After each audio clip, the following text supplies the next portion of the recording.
बहुत बड़ा अलर्ट।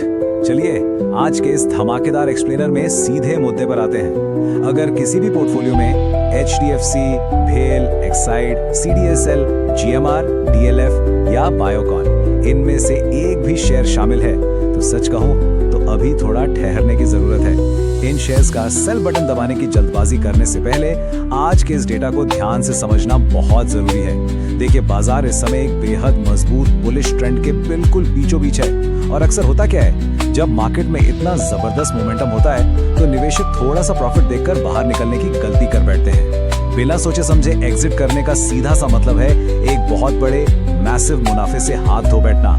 आज डेटा, चार्ट्स और मार्केट ट्रेंड्स के आधार पर ये एकदम क्लियर हो जाएगा कि आखिर क्यों ये 7 शेयर्स इस वक्त मार्केट का सबसे हॉट टॉपिक बने हुए हैं और इन्हें बेचने से पहले आपको 2 बार क्यों सोचना चाहिए।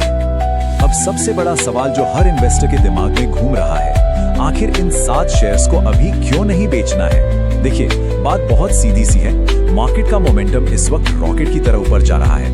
ये सारे स्पेसिफिक स्टॉक्स एक शानदार बुलिश अप ट्रेंड के एकदम स्पष्ट संकेत दे रहे हैं और जब कोई शेयर लगातार हायर हाई और हायर लो बनाता है ना, तो वो एक बेहद मजबूत ट्रेंड को दर्शाता है। ऐसे में जब पूरा का पूरा मार्केट फेवर में हो तो बिना सही एनालिसिस के जल्दबाजी में बाहर निकल जाना लिटरली एक बहुत बड़ी भूल साबित हो सकती है। और हाँ, ये सिर्फ हवा हवाई बातें नहीं है। मार्केट का डेटा साफ तौर पर चीख चीख कर कह रहा है कि इन कंपनियों के स्टॉक्स में अभी बहुत दम बाकी है। तो सबसे अहम टेक अवे क्या है? ट्रेंड के साथ चलना सीखना होगा, ना कि उसके खिलाफ जाकर अपने मुनाफे को लिमिट करना। अगर हम इन 7 स्टॉक्स को मैक्रो इकोनॉमिक सेक्टर्स के हिसाब से बांट कर देखें तो तस्वीर एकदम शीशे की तरह साफ हो जाती है। फाइनेंशियल सेक्टर में देखिए, एचडीएफसी बैंक और सीडीएसएल बैठे हैं। इंफ्रास्ट्रक्चर और पावर में बीएचईएल और जीएमआर जैसे दिग्गज लीड कर रहे हैं। रियल एस्टेट में डीएलएफ का नाम सबसे ऊपर है।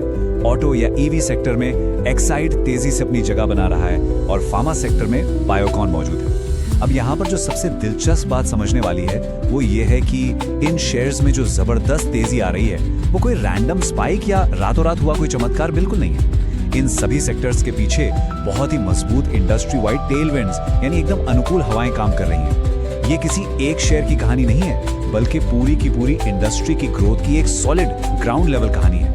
चलिए इस कहानी की और गहराई में चलते हैं। सबसे पहले बात करते हैं फाइनेंशियल्स और रियल एस्टेट की। फाइनेंशियल सेक्टर में खासकर जो बड़े बैंकिंग हैवीवेट्स हैं, उनमें एक बहुत ही शानदार वॉल्यूम रिकवरी देखने को मिल रही है। और हम सब जानते हैं, जब बड़े बैंक चलते हैं तो वो पूरे मार्केट के सेंटिमेंट को ही एक नई दिशा दे देते हैं। इसके साथ जरा सीडीएसएल जैसे मार्केट इंफ्रास्ट्रक्चर स्टॉक्स की स्थिति देखिए।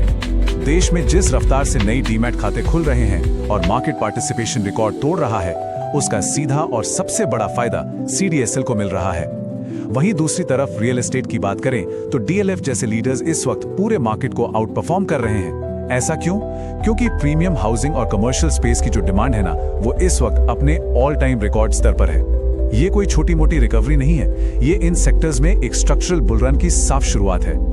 और हाँ, बाकी सेक्टर्स भी बिल्कुल पीछे नहीं है। इंफ्रास्ट्रक्चर और पावर सेक्टर में बीएचईएल और जीएमआर इसलिए चमक रहे हैं क्योंकि इस वक्त नेशनल लेवल पर इंफ्रास्ट्रक्चर और पावर कैपेसिटी बढ़ाने पर बहुत ही एग्रेसिव काम हो रहा है। इन कंपनियों की ऑर्डर बुक इस वक्त लिटरली बहुत मजबूत है।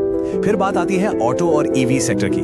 देखिए, एक्साइड अब सिर्फ वो पुरानी पारंपरिक बैटरी बनाने वाली कंपनी नहीं रह गई है, बल्कि ये इलेक्ट्रिक व्हीकल स्पेस और लिथियम आयन वर्टिकल में एक बहुत ही स्ट्रैटेजिक छलांग लगा रही है। ये जो फ्यूचर प्रूफिंग है, ये इसे लॉन्ग टर्म के लिए एक बहुत बड़ा कैटलिस्ट देती है। और आखिर में फार्मा स्पेस में बायोकॉन एक गजब का टर्न अराउंड दिखा रहा है। इसके पीछे ग्लोबल स्तर पर बायोसिमिलर्स की बढ़ती हुई डिमांड एक बहुत बड़ा फैक्टर है। तो कुल मिलाकर ये सभी फंडामेंटल फैक्टर्स इन शेयर्स के लिए एक बहुत ही सॉलिड और रॉक सॉलिड फाउंडेशन तैयार कर रहे हैं। तो आप डेटा और इन शेयर्स के भागने के कारणों को अच्छे से समझने के बाद असली सवाल आता है, स्ट्रेटजी क्या होनी चाहिए। बाईं ओर मौजूदा निवेशकों की बात करें तो अगर पोर्टफोलियो में पहले से ये शेयर्स पड़े हैं तो रणनीति बहुत ही साफ और सिंपल है। होल्ड कीजिए और इस अप ट्रेंड की सवारी का मजा लीजिए। जब कोई स्टॉक इतने मजबूत मोमेंटम में हो और चार्ट पर दूर दूर तक कोई कमजोरी न दिख रही हो तो महज 10-20% का प्रॉफिट देखकर एग्जिट कर जाना कोई अक्लमंदी नहीं है। वहीं दाईं ओर नए निवेशकों के लिए भी पिक्चर एकदम क्लियर है। अगर इन स्टॉक्स में नई एंट्री के बारे में सोच विचार चल रहा है तो सीधे भागते हुए ट्रेन में चढ़ने की कोई जरूरत नहीं है। मार्केट में आने वाले छोटे मोटे करेक्शन या डिप्स का इंतजार करना ज्यादा समझदारी है। उन डिप्स पर धीरे धीरे शेयर्स को एक्यूमुलेट यानी जमा करना शुरू किया जा सकता है। सच में ये एक बेहद स्मार्ट और बैलेंस्ड रणनीति है। लेकिन रुकिए, मार्केट चाहे जितना भी बुलिश क्यों ना हो और डेटा कितना भी पॉजिटिव क्यों ना लगे, एक चीज जो किसी भी हालत में इग्नोर नहीं करनी चाहिए वो है रिस्क मैनेजमेंट। और यहीं पर एंट्री होती है ट्रेलिंग स्टॉप लॉस की। ये एक ऐसी कमाल की रिस्क मैनेजमेंट स्ट्रेटजी है जहां अपने मुनाफे को सुरक्षित करने के लिए बढ़ते हुए मार्केट प्राइस के ठीक नीचे एक निश्चित प्रतिशत पर सेल ऑर्डर सेट कर दिया जाता है। आसान भाषा में समझे तो जैसे जैसे शेयर की कीमत ऊपर जाती है, आपका स्टॉप लॉस भी उसी के साथ साथ ऊपर ट्रेल करता है। मान लीजिए शेयर 100 से 120 पर गया तो तय किया गया स्टॉप लॉस भी 90 से बढ़कर 110 हो जाएगा। मार्केट में अनिश्चितता तो हमेशा बनी रहती है ना, तो ऐसे में रिटेल पार्टिसिपेंट्स के लिए अपने मुनाफे को लॉक करते हुए इस अप ट्रेंड का पूरा फायदा उठाने का ये सबसे क्रूशियल तरीका है। तो इस पूरे डीप डाइव और सेक्टर बाय सेक्टर एनालिसिस के बाद अब वक्त है अपने खुद के पोर्टफोलियो को एसेस करने का। जरा चेक कीजिए इन 7 शेयर्स HDFC, भेल, एक्साइड, CDSL, GMR, DLF या बायोकॉन में से कौन सा स्टॉक इस वक्त आपके पोर्टफोलियो का हिस्सा है। इस पूरे एक्सप्लेनर का असली मकसद यही है कि जो भी डेटा और इंसाइट्स हमने यहाँ डिस्कस किए हैं उन्हें आप अपनी व्यवहारिक निवेश रणनीतियों में लागू कर सकें। चाहे बात राइड द ट्रेंड की हो, बाय ऑन डिप्स की हो या फिर ट्रेलिंग स्टॉप लॉस लगाकर रिस्क को स्मार्टली मैनेज करने की, इन सभी कॉन्सेप्ट्स को पोर्टफोलियो के संदर्भ में एनालाइज करना शुरू किया जा सकता है। क्योंकि देखिए, निवेश में सफलता सिर्फ अच्छे शेयर्स चुनने से नहीं मिलती, बल्कि सही समय पर सही रणनीति अपनाने से मिलती है। अंत में एक बेहद जरूरी डिस्क्लेमर याद रखें, आज डिस्कस किया गया सारा डेटा, ट्रेंड्स और निवेश की रणनीतियां पूरी तरह से एजुकेशनल पर्पस यानी सिर्फ शैक्षिक उद्देश्यों के लिए हैं। मार्केट में निवेश हमेशा अनगिनत जोखिमों के अधीन होता है और हालात रातों रात बदल सकते हैं। इसलिए मार्केट में कोई भी नया निवेश करने या मौजूदा शेयर्स को बेचने का बड़ा फैसला लेने से पहले हमेशा एक सर्टिफाइड फाइनेंशियल एडवाइजर से सलाह जरूर लें।